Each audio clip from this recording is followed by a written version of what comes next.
High সবাইকে happy Holi.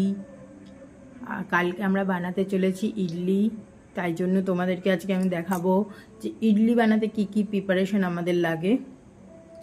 সেজন্য তোমরা একটুখানি ভিডিওটা দেখো, তাহলে বুঝতে পারবে কি কি এখানে প্রিপারেশন লাগছে।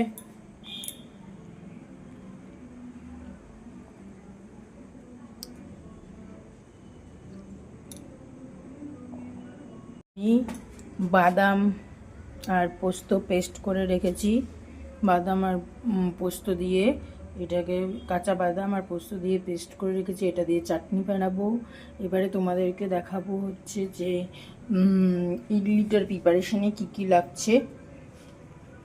এখানে আমি চাল আর ডাল আগে থেকে ভিজিয়ে রেখেছি, এটাকে পেস্ট করব। পেস্ট করে তোমাদেরকে দেখাবো যে কালকে আমি কিভাবে পুরো ইডলিটা বানালাম, তোমাদের সাথে সবটাই শেয়ার করব। চাল আর বিউলির ডাল ভেজানো রয়েছে, সেদ্ধ চাল আর বিউলির ডাল আর সেদ্ধ চাল সম পরিমাণ নিতে হবে, একটু বেশি কম হলে হবে না, দুটোই সমান সমান নিতে হবে। দিয়ে এইগুলোকে আমি এখন পেস্ট করে ফেটিয়ে রাখবো।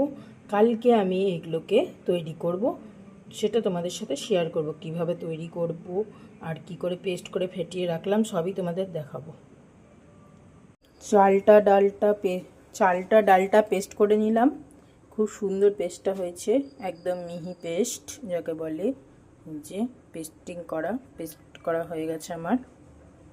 এবারে আমি এটাকে একটা পাত্রে ঢেলে দেবো, যতটা বানাবো সবটি পাত্রে ঢেলে এটাকে ফেটিয়ে আমি রেখে দেব, দিয়ে কালকে এটাকে আমি বানাবো। ব্যাটারটা ঠিক এরকম হবে, না খুব পাতলা হবে না খুব মোটা হবে, এরকম হবে। এই এক হাতা করে করে দিয়ে আমি ইডলি মেশিনে কীভাবে তৈরি করব সেটা তোমাদেরকে কালকে শেয়ার করব। আজকে এই ব্যাটারটা করে রাখলাম, এটা আজকে আমি এখন ফ্রিজে রেখে দেবো। Good morning. তোমাকে বলেছিলাম কালকে আমি ইডলি বানানো দেখাবো, তো আজকে একটু তাড়াহুড়ো ছিল বলে আমি তাড়াতাড়ি করে ইডলি স্ট্যান্ডে একটু তেল বসে নিয়ে ইডলিটাকে বানিয়ে ফেলেছি। এবারে ইয়েতে দিয়ে দিয়েছি স্ট্যান্ডে, এবারে জলটা দিয়ে হালকা ভাপিয়ে নিয়েছি। এবারে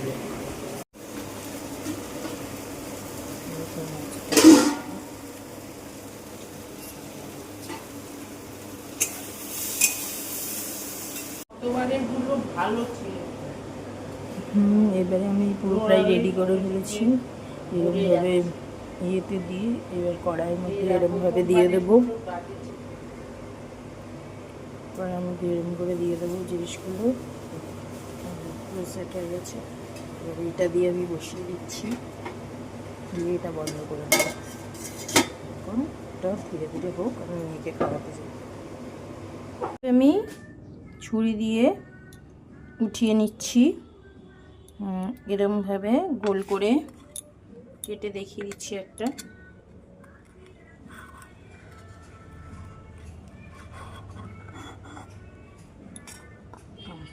এইভাবে কেটে উঠিয়ে নিতে হবে ছুরি দিয়ে, যে ছুরি।